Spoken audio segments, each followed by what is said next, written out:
Donc, aujourd'hui, sur le podcast, on continue de notre série de Conscious Coaching avec les archétypes, à défaut d'un meilleur terme, qu'on rencontre dans une salle d'entraînement. Puis, en même temps, ce qu'on va essayer d'aller chercher là-dedans, c'est des points à retirer pour les gens qui ne sont pas coachs, parce qu'il y a quand même des points qui peuvent être intéressants pour ton entraînement, qui ressortent de ces archétypes-là. Donc, aujourd'hui, on attaque la royauté et le soldier.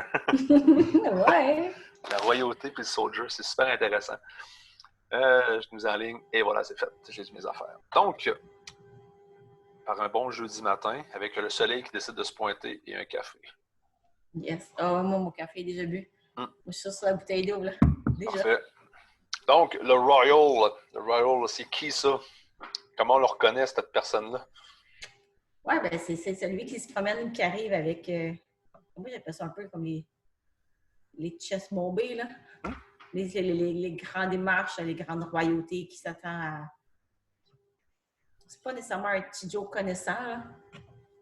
Mais c'est celui qui est confortable, qui reste dans sa comfort zone, qui va pas au-delà de ce qu'il est capable de faire. C'est comme, il est bon là-dedans, il reste là-dedans, puis il va aller... En fait, c'est quelqu'un qui va s'entraîner pour se faire valoir, pour mettre en lumière ses forces, mais qui ne va jamais aller tilter ses faiblesses pour améliorer ses faiblesses. Il va tout le temps travailler sur ses forces, il va tout le temps faire paraître ses forces pour essayer de cacher ses faiblesses,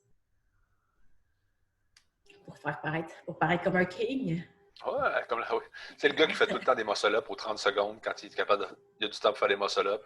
Tout à fait. C'est celui qui est dans le petit coin là, qui fait tout le temps il est pourri des handstand push-ups, puis il a eu ça parce qu'il est pourri des handstand push-ups, mais les muscle-up, il est bon. Fait qu'il va toujours que faire des muscle-up, faire des dips, faire des muscle-up, faire des dips. Mais tu ne verras jamais travailler ses handstands.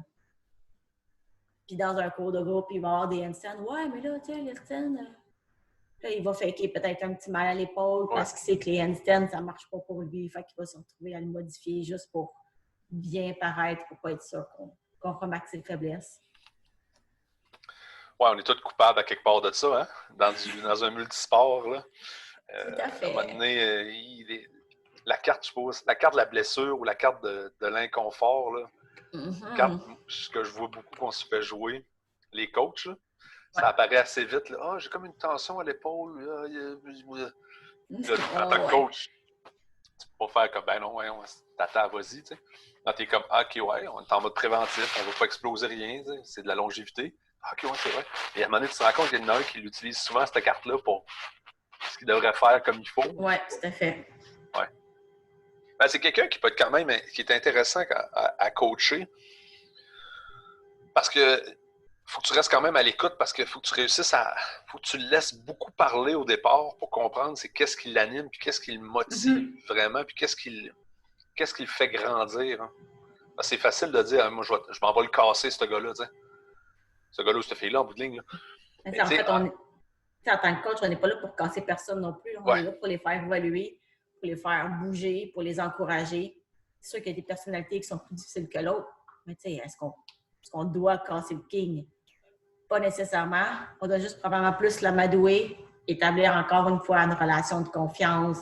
Pas nécessairement de body-body, mais une belle relation de confiance athlète-coach pour pouvoir l'amener tranquillement par la bande de façon inconsciente ailleurs où est-ce qu'il irait probablement peut-être pas de lui-même parce qu'il veut pas, encore une fois, étaler ses faiblesses.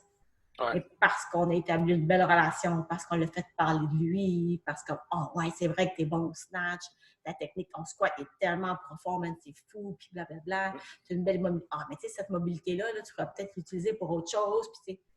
Là, il va un petit peu de façon sournoise détournée, là. Ouais. Évidemment, pour l'amener ailleurs. Mais il faut le flatter dans le sens du poil, tranquillement, pas vite. Ouais. Voilà. C'est rendu là, c'est de réussir à présenter les exercices en relation avec ses forces. Ouais. C'est tout le temps de mettre une perspective. Tu sais, ça revient beaucoup au so what. Pourquoi on fait quelque chose? Dans ce cas-ci, le so what est important plus que le why. Parce qu'il met en perspective. Son why est un petit peu... Il est peut-être à la limite narcissique un peu. Ouais. Puis, tu sais, la fierté personnelle, c'est quelque chose qui est importante, tant aussi longtemps qu'elle ne devient pas majeure comme trait de caractère. Que tu as une fierté de ce que tu fais, tu as accompli, tu vas dire, hey, high five, j'aime ça. Mais quand tout le monde, tout ce qu'ils voient et entendent de toi, c'est ton chest qui est bombé, puis tu rentres avec ton air hautain un peu dans un environnement de groupe ou de micro-gym ou de studio d'entraînement privé, ça n'a toujours, ça peut-être pas toujours sa place, tu sais. Mais ce que j'ai bien aimé en lisant ça, puis cette partie-là qui m'a fait tilter beaucoup, ça a été quand tu parles de mécanismes pour connecter avec eux autres, qui est le social proofing. OK.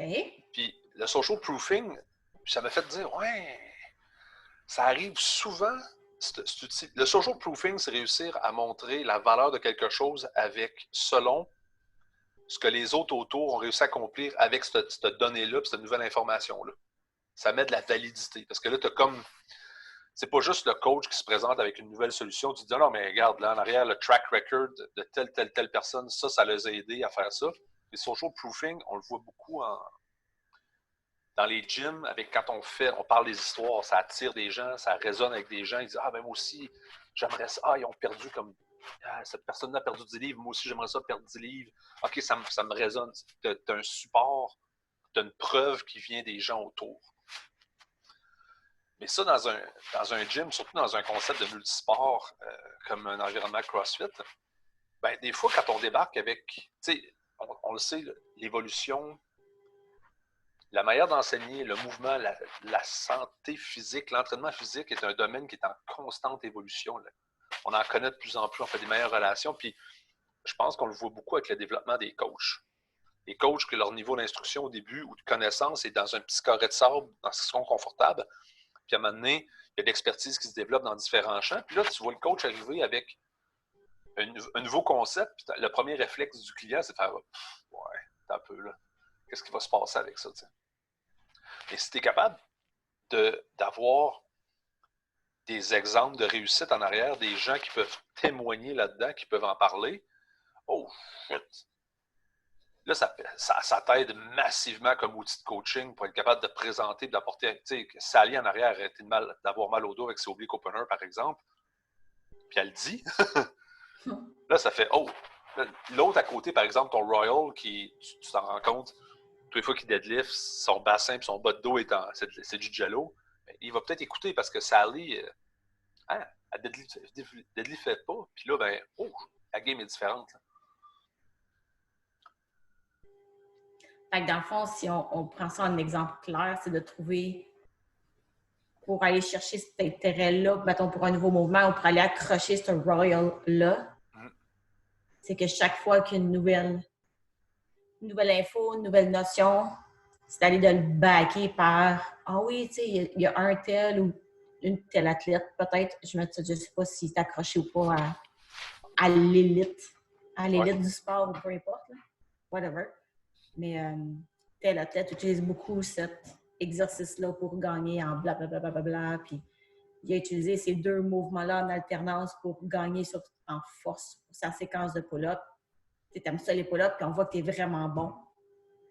Et peut-être que tu pourrais pousser encore plus loin, puis blablabla, puis ça peut... Fait que c'est vraiment de backer avec des données ou avec des histoires / de d'autres personnes qui l'ont utilisé pour toi te développer.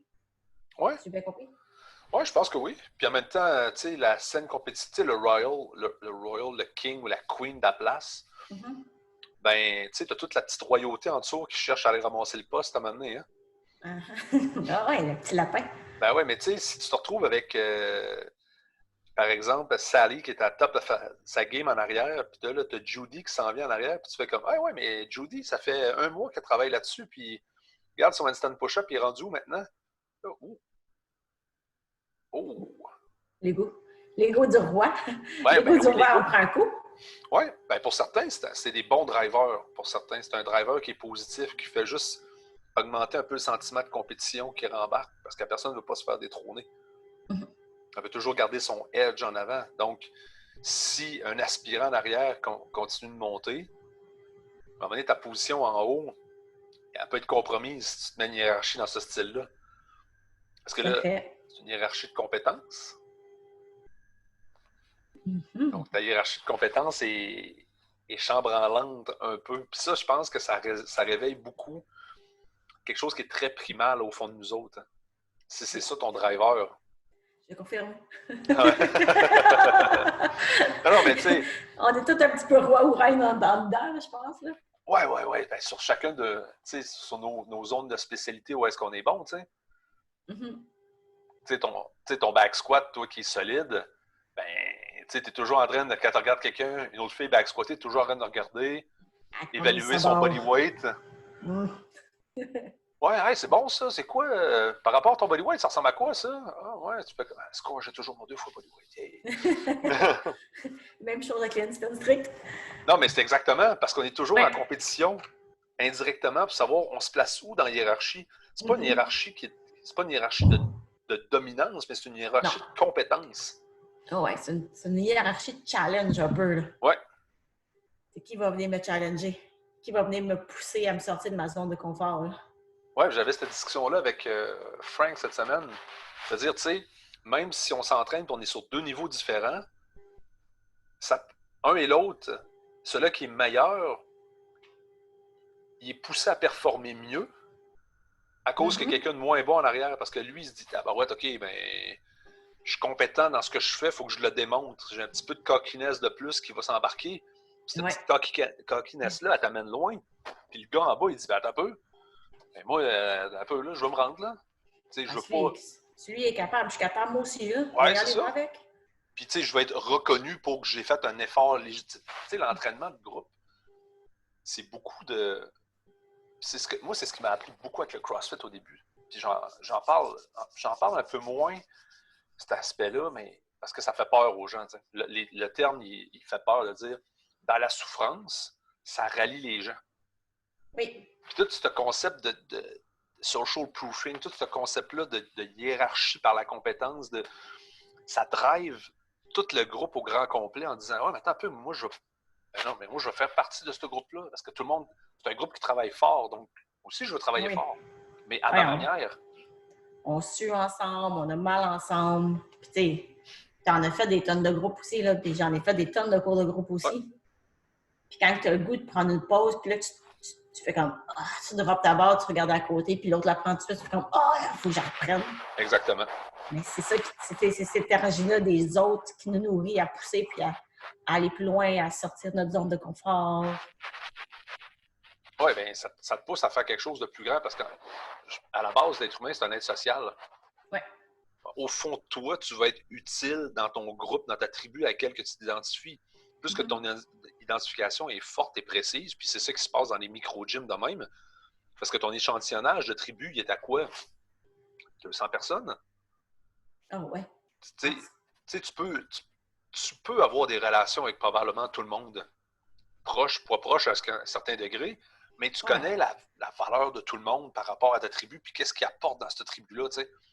C'est sûr que les gens que tu côtoies, parce que je veux pas les cours de groupe, les gens, c'est beaucoup modelé sur leur horaire de vie. Là. Fait que, la tribu de 5 heures, elle se tient pas mal tout le temps ensemble, mais ça n'empêche pas que s'il y a une journée que tu viens à midi, ben, tu connais quand même la tribu de midi, puis là, ben, peut-être que tu la connais moins, mais il y a quand même un respect qui s'est établi, puis c'est « Hey, salut, comment ça va? Ça fait longtemps qu'on s'est vu », puis blablabla. Mais ça reste partie de ta tribu à toi. Juste un cercle un peu plus éloigné, mais... Oui, mais parce que faut se rappeler qu'on est vraiment dans même à 200 personnes, c'est une petite tribu. Oui. Même si c'est éloigné, je le vois beaucoup comme étant...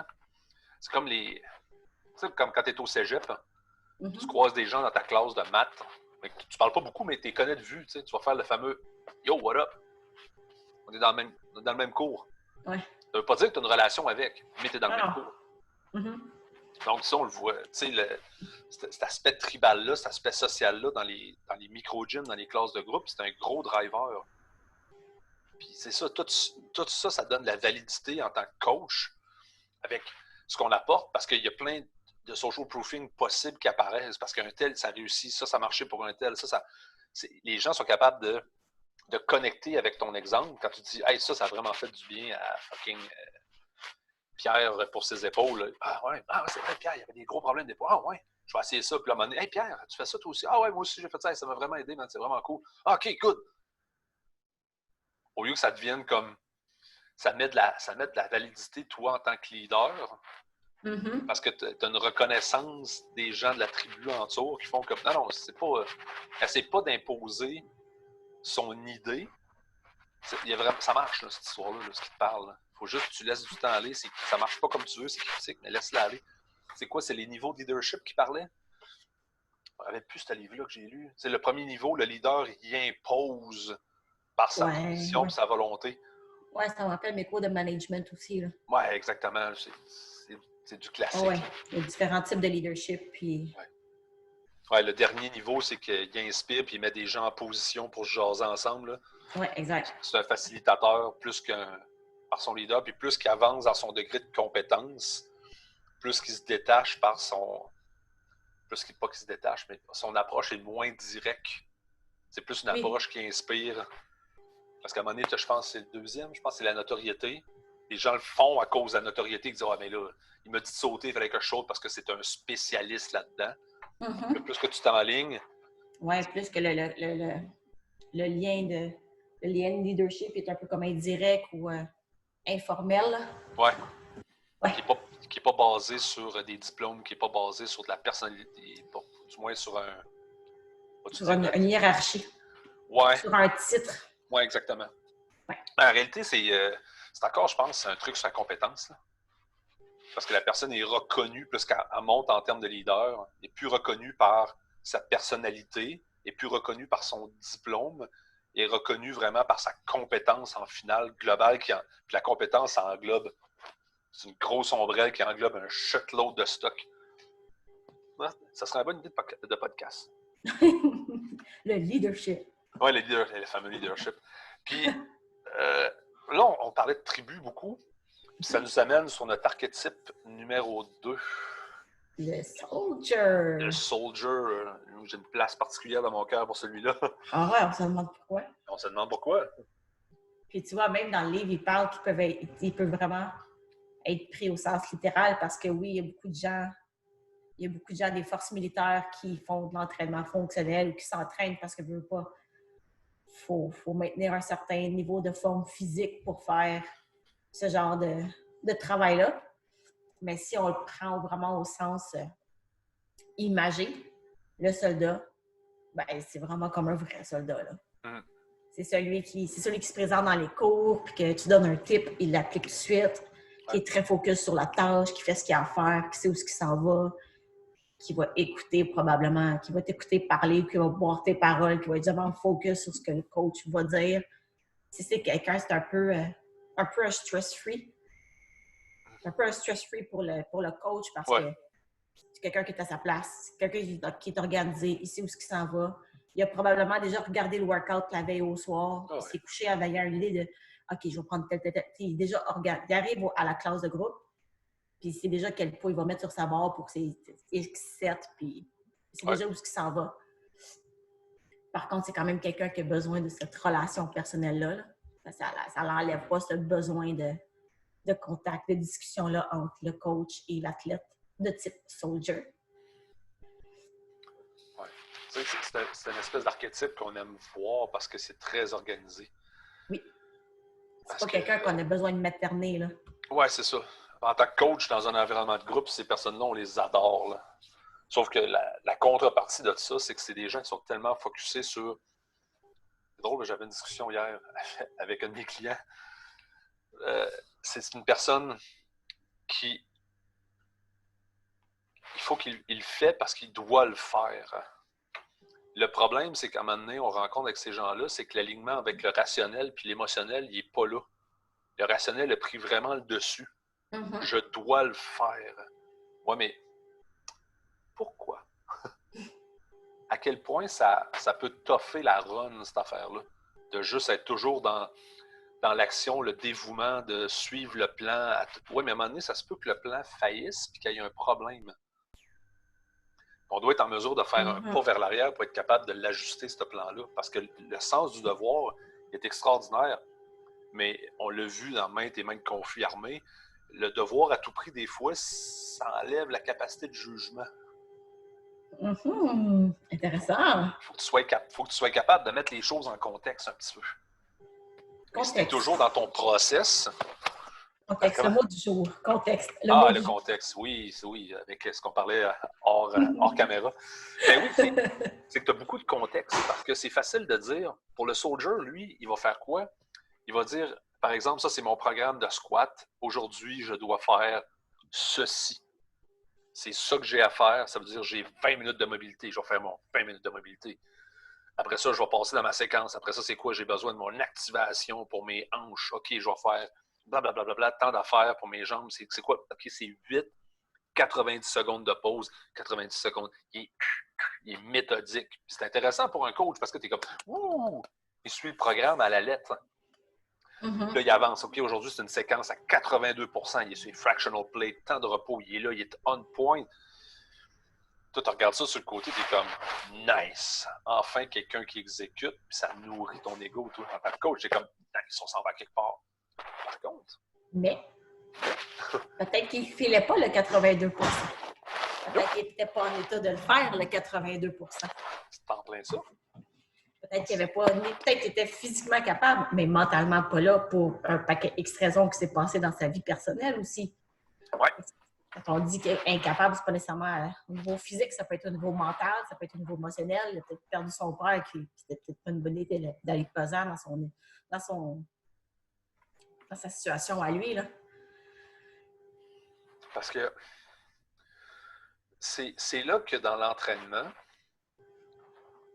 pour beaucoup de coachs, puis pour beaucoup de clients, d'athlètes, appelés comme tu veux, c'est le process, la séquence a plus d'importance que eux autres, a plus d'importance que les signaux que leur corps leur envoie. Ouais. Puis le problème qu'on se rend compte avec le temps, puis j'en ai parlé sur d'autres podcasts avec les systèmes nerveux et ces histoires-là, c'est que tu te retrouves à plus écouter puis à plus faire confiance à tes signaux parce que ton rationnel prend le dessus. Aujourd'hui, si tu commences à wader et tu as le goût de brailler, ben, le premier réflexe, ça serait quoi? Ça serait juste de back away puis d'aller te reposer. Ça ne fait pas de toi une personne lâche parce que c'est pas ton trait de caractère. Souvent, on le rencontre beaucoup avec les overachievers, puis c'est des discussions que j'ai eues avec des gens à maintes reprises, de dire il faut que tu sois à l'écoute de tes signaux. Si ton signal que ton corps t'envoie aujourd'hui, c'est j'ai besoin de me reposer. Tu n'es pas lâche.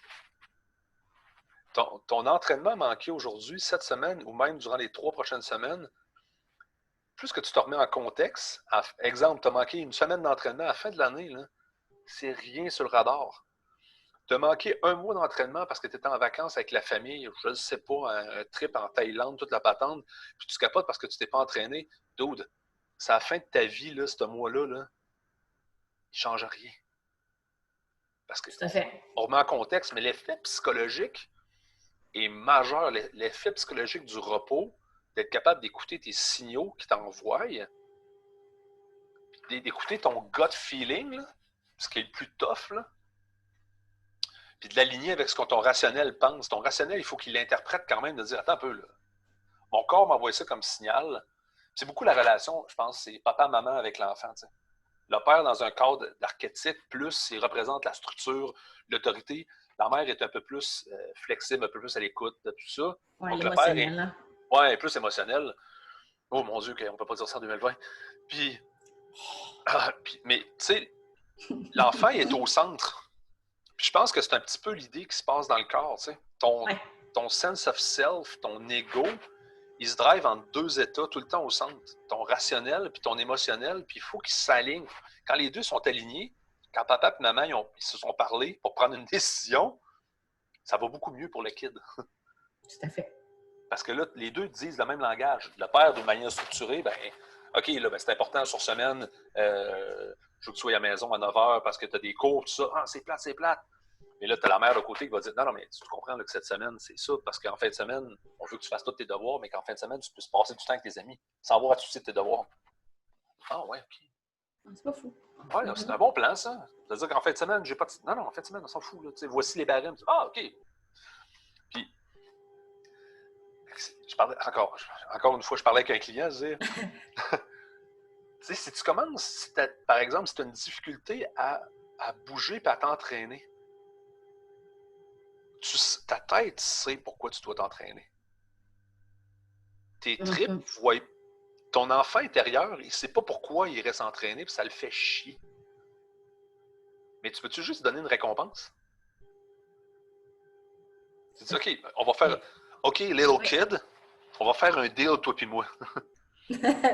Si tu vas t'entraîner first light in the morning, je te donne un café en revenant. Big deal. J'achète. Ben oui, mais c'est un bon deal. Mais là, tu viens de faire un deal avec toi-même. Mais au même principe que si tu dis, OK, pour quelqu'un qui veut s'entraîner non-stop, tu dis, OK, toi, en fin de semaine, je veux pas que tu t'entraînes, je veux que tu passes du temps avec ta famille, avec ta blonde, machin, kakikakou, whatever. Il y a un cadre que tu veux changer et améliorer, tu sais. Tu veux mettre un peu d'ordre dans ton carreau en bout de ligne. Mais tu peux faire un deal puis tu dis, hey, si tu fais ça, je te donne ça. Tout à fait. Puis, moi, ce que j'aime bien gros faire aussi, c'est d'exit training. Ouais. Pour ceux qui veulent s'entraîner la fin de semaine, OK, ouais, j'ai un training pour toi en fin de semaine. Tu prends un sac à dos, tu mets des poids dedans avec une serviette, ça soit quand même confortable. Mets ton sac à dos, amène tes kits, puis va monter une montagne. Tu viens de faire un beau training, ça ne rendra pas compte. Il va avoir mal aux jambes, puis il va quand même passer du temps avec sa famille aussi. Oui, c'est ça. Parce que autant que le repos physique est important, autant que le repos mental est important. L'état dans lequel tu vas sortir mentalement d'un entraînement ou d'une journée de repos, comment tu es aligné avec ce qui se passe entre tes deux oreilles, c'est soutenable sur le long terme. C'est donc bien beau. Puis, mais tu sais, il y a toute cette relation-là qu'on oublie souvent dans le repos puis l'entraînement. Parce que notre soldier, lui, il est dévoué, il est sur le devoir, il avance, gaz au fond, mais il lâche pas, tu sais. Il est dans le type do or die, là. Ouais, c'est en plein ça, mais d'autres, si tu veux faire ta marche, ton avance au contact, ton round down après, puis toute la patente dans les prochaines semaines, là, fin de semaine, slack le training, va te reposer, tu sais. Puis en fait, c'est prouvé aussi, au niveau scientifiquement parlant, que le gain au niveau musculaire ne se fait pas dans le repos. Ça ne se fait pas nécessairement pendant le training. Ça a été prouvé. Ouais. Puis tu sais, on n'arrête pas de dire aux gens qui veulent s'entraîner tous les jours. Non, tu as besoin d'un repos. Parce que ton système nerveux, lui, quand tu arrêtes de t'entraîner, ton système nerveux, il ne tombe pas en off. Non. Comme ça, là. Il continue, puis tu ne veux pas son tempo va ralentir avec le temps. Mais puis il y a combien, il faudrait checker toutes les quantités d'études, là, mais il y a combien d'études qui prouvent que le gain, nos fameux gains, se passe pendant la période de repos. Oui, mais c'est une étude qui vient à la base. C'est un gars de McGill qui a sorti ça. C'est le principe de récupération, le S-E-Y-L-E, le SAIL, je pense, de mémoire. Ouais. C'est lui qui a le mécanisme de stress, de compensation. C'est tout lui. Ça s'est fait à Montréal. Yeah! Qui a déterminé tout ça, tu sais. Mais oui, il y a beaucoup de ça. Puis je me rends compte avec beaucoup de clients, tu sais, autant qu'au départ, je pouvais être très dogmatique de dire, OK, il faut que tu t'entraînes tous les jours, blablabla, non-stop. Puis avec le temps, pour des gens qui ont des vies vraiment stressées, ce qui se passe à l'extérieur en gestion de stress puis de repos a beaucoup plus d'incidence sur leurs objectifs d'une manière positive que le temps d'entraînement passé s'il est fait tout croche. Oui, en effet. Quality over quantity. Oui, mais je pense que ça, là, ça prend encore plus sa vérité avec monsieur, madame, tout le monde. Oui. Parce que avec un 2 fois semaine bien canalisé, là, puis avec, tu sais, le troisième journée, il est pris à structurer le restant de ta semaine, là, ça donne des super bons résultats pour monsieur, madame, tout le monde. Là. Tout à fait. Parce qu'ils ont l'énergie pour le faire aussi. Ouais. Parce que quand ils viennent, ils rentrent dedans. C'est comme, ils sont ta famille. Ouais. Ils sont là. Ils sont physiquement présents. Ils sont mentalement présents. Ils sont émotionnellement présents aussi. Ils ne sont pas overload. Ils viennent pour les bonnes raisons à ces moments-là. On peut faire de la magie. Oui, on peut faire de la magie. Puis comme tu disais, c'est là que la troisième journée d'entraînement, elle se déguise bien. Parce que là, ça reste du mouvement avec la famille. Tout à fait. Puis probablement dans le cas d'un soldat, j'imagine que les soldats littéralement dit comme ça, sont très dig deep aussi. Là, quand ils sont sur une affaire, c'est pas des multisports, des multitasks. Ils sont vraiment comme focus sur une chose. Puis je pense qu'on le voit beaucoup aussi avec les entraînements fonctionnels / CrossFit. Quand les gens ils tombent là-dedans. Puis ils ne font que ça, puis ils ne bougent rien que ça, puis ils ne font que ça, puis ils respirent de ça, puis ils en parlent de ça. Mais ça fait du bien aussi au corps de bouger autrement. Ton troisième entraînement, ça peut être une ride de vélo aussi ou une petite heure de piscine à aller nager relax. Ou ça peut être un paquet d'affaires. S'entraîner, ça ne veut pas juste dire lever des poids. Oui. Ouais, parce que l'objectif, c'est de réussir à intégrer le mouvement. Tout à fait. Le mouvement qui est en continu. Mais tu sais, le degré de ce qui est mouvement valable, l'être humain, c'est un être qui est efficace pour bouger. Il est fait pour bouger. Et on veut le faire bouger sur tous les plans, toutes les directions possibles et impossibles. Puis ça, sur des mouvements hors ton sport, ça a des effets massifs. Oui, puis c'est qui j'ai lu? C'est Fitzgerald de OPEX. Oui. C'est Fitzgerald de OPEX qui... j'ai lu un article, mais bref, le topo général, c'était ne pas minimiser l'impact sur votre santé des petites activités au quotidien. Puis là, on est en début d'été, là. Il y a combien de terrains qui sont en train de se faire tourber? Ça n'est pas du training, ça? Yes! C'est hallucinant, là. Les jobs de brouette, puis les 4 pattes de la terre dans le jardin, à tout rentrer, tout faire un trou, mettre un plat, blablabla. Ouais. Ça fait partie du training, là. À la fin de la journée, là. Oui, parce que nos grands-parents, c'est ça qu'ils faisaient. Ben, c'est clair que oui, là. Les autres, ça s'appelle pas Isabelle. Non, ils n'ont rien à foutre de ça. Ils avaient leur journée en masse, tu sais. En masse. Mais, tu sais, c'est Vince qui appelle ça, c'est du retard strength. C'est des gens qui sont forts, mais qui ne le savent pas. Oui. Des gens qui travaillent sur une ferme, c'est retard strength. Ils ont des paluches. Ils sont tellement habitués de travailler, ils sont capables de générer du volume d'entraînement là, lourd, longtemps. Là. C'est comme du strongman en endurance. Là. Ouais, c'est ça. Ils sont comme les ballots, ils charrient du stock. Mais ces gens-là, de l'entraînement, ils n'ont rien à foutre. S'ils ont quelque chose pour ces gens-là, s'il y a quelque chose à bouger, c'est de prendre du temps pour faire bouger dans les plans qui ne sont pas habitués pour juste rebalancer le système. Ouais. Parce que ce qu'on veut, c'est mettre moins d'usure sur le système avec le temps. Là.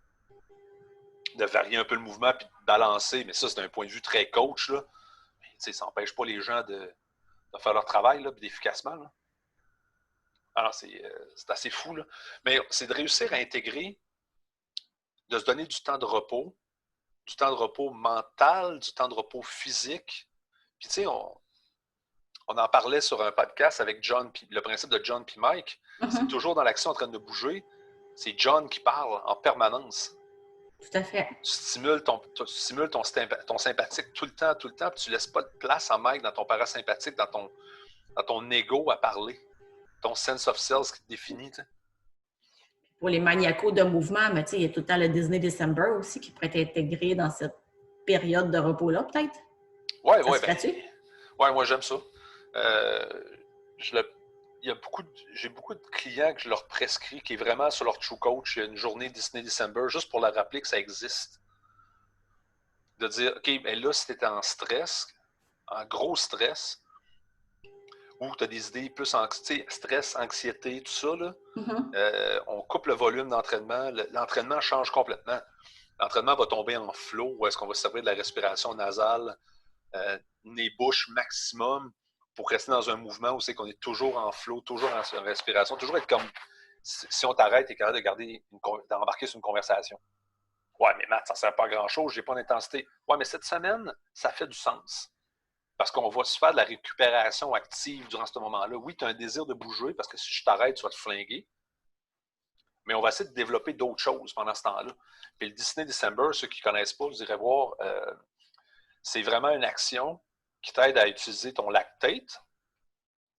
L'utilisation, parce que tu as ta production de lactate qui se fait en sympathique. Puis dans ton parasympathique, tu vas apprendre à utiliser ce lactate-là de manière efficace.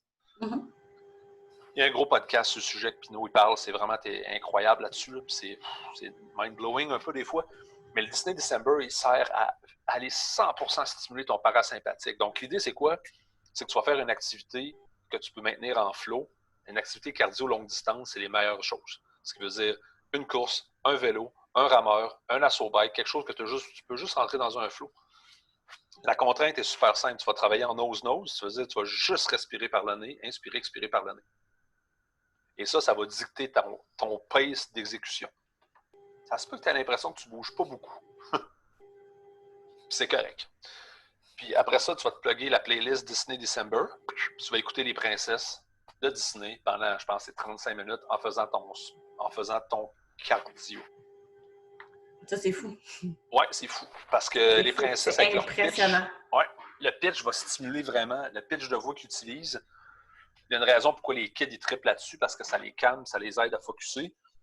Ben, c'est scientifiquement étudié par Disney. Ça va aller stimuler ton côté, ton parasympathique. Ta respiration va le renforcer. Tu vas te mettre à utiliser ton lactate de manière efficace là-dedans. Tu vas prévenir la dépression.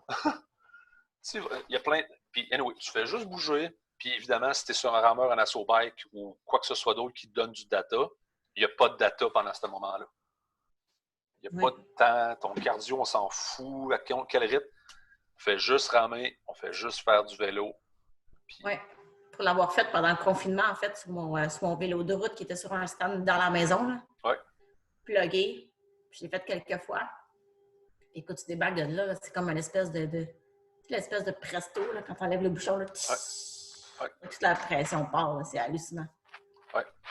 C'est un must-try. Honnêtement, c'est un must. Gardez vos œillères ouvertes. Ouais. Il faut garder les œillères ouvertes et le tester quelques fois. Mais ça vaut vraiment la peine. Oui. Oui, parce que les œillères sont bons parce que les gens, quand tu leur parles de ça, sont comme voyons, tu fais non. Qu'est-ce que c'est ça? Ouais.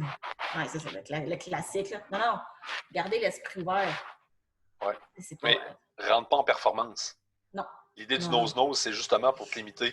Si tu as besoin de prendre de l'air par la bouche et que tu vas trop vite, ou tu essaies d'aller trop vite. Non, ça fait descendre la soupape, là. Oui. C'est une récupération active, au même principe que jouer avec le flow, puis la respiration dans tes mouvements, tout ça. Le repos à ne pas mettre sur le côté, à considérer de manière efficace. Tout à fait. Je pense que ça wrap up pour aujourd'hui. Ça wrap up pas mal. On finit avec un Disney December en plus, c'est malade. Malade. Ouais.